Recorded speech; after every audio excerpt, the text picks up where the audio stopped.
In nature, efficient design separates the winners from the also-rans. That's why Falcon uses fighter jet experience in business jet design. Big birds with powerful performance, yet able to take off and land like small birds, with a small bird's appetite for fuel. In a world where energy is at a premium, performance may be everything, but efficiency is everything else.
When we talk about Europe, there isn't really a single European market that we're talking about.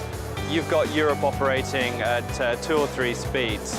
So if you're talking about the business aviation charter market in Central or Eastern Europe, you're talking about a business that continues to grow and grow at a good pace. It's dominated by a shift to the mid to the heavy fleets, but it's a healthy market. When you look further south, unfortunately the same is not holding true. So you look at markets like Spain, Italy, even France. Charter is not growing at the moment. We're either flat or we're in slight decline. I believe the more challenge now in Europe is focusing on the long-range airplane, because in the past, most of the European businessmen, they are choosing the small jet. But most of them right now looking to extend their fleet, extend their own private jet to have like long range, like the new G550, G450, G650. This is the challenge, how the businessmen will change from the small jet which they had before, because the vision before was only to travel inside Europe. But right now, due to expansion in the business, all of them prefer to fly to Africa, to States, to Far East, to CIS, to Kenya, Russia, and this cannot be done in the small jet. This is the challenge that moving from small size, narrow body to wide body.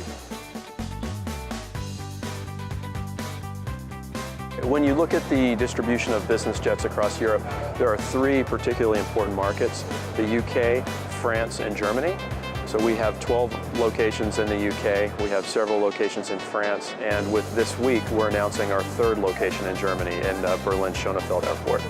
As we see the market unfolding, we're broadly following the broader market, which, you know, it is soft right now, but we believe our offering gives us good positioning in those markets to weather the storm. Well, I wouldn't want to speculate on the future performance of the market. I can tell you with respect to the UK, we're certainly excited about what the Olympics are going to bring this summer. So from a management side, we're seeing more aircraft coming up for charter that previously would have been only privately owned and privately operated, but I think owners are more astute now and can see the value in getting their aircraft working for them. Key feature of the European market at the moment. People need to be seeing a return on their aircraft. They can't just be sitting on that asset.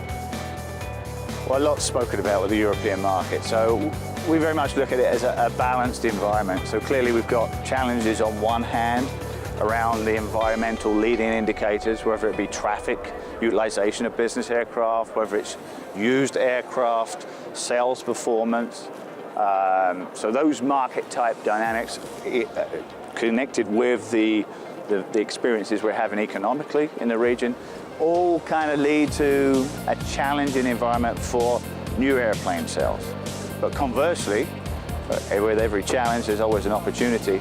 And what we see, and frankly applaud, out of Eurocontrol with their advanced thinking on some of the regulatory opportunities to improve airspace efficiency, that really represents good opportunity for somebody like Rockwell Collins. The European economy continues to be a little bit difficult, and obviously with the uncertainty that is facing that market, it's a little bit difficult to convince somebody to make an investment in an airplane like that right now. Obviously it will recover here soon, so we're really waiting for sales opportunities. But what we are focusing on is we have a lot of activity going with completion centers here in Europe. We have several airplanes that are presently in completion at Jet Aviation and Lufthansa and AMOC. And we've delivered now 2 747-8s. We're delivering another one next week. All 3 of those airplanes are coming to completion centers here in Europe.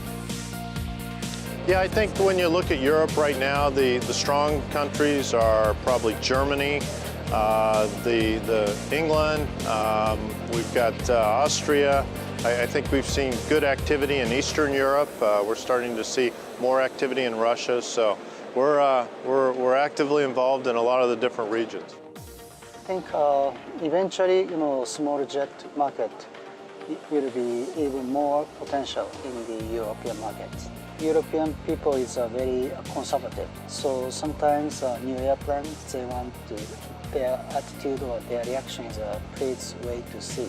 Compared to United States, United States, we have a lot of orders and a lot of enthusiastic reaction. I hope European market get to know the Honda jet advantage, performance, or efficiency. Our target is we are looking the 50% of order come from the Europe. I think the opportunities are really about helping our customers work their way through the kind of economic strife at the moment. A lot of our customers have a lot of pressure on costs, and we're trying to help them achieve that. A lot of our customers still having operational challenges within the region, whether that's airport access and slots and parking, and facing those challenges with them. A lot of our customers are moving to new technology levels, wanting to do more on a direct basis, more access to our systems through new technologies on iPads, iPhones, Android phones. A lot of people want that mobile access to our services.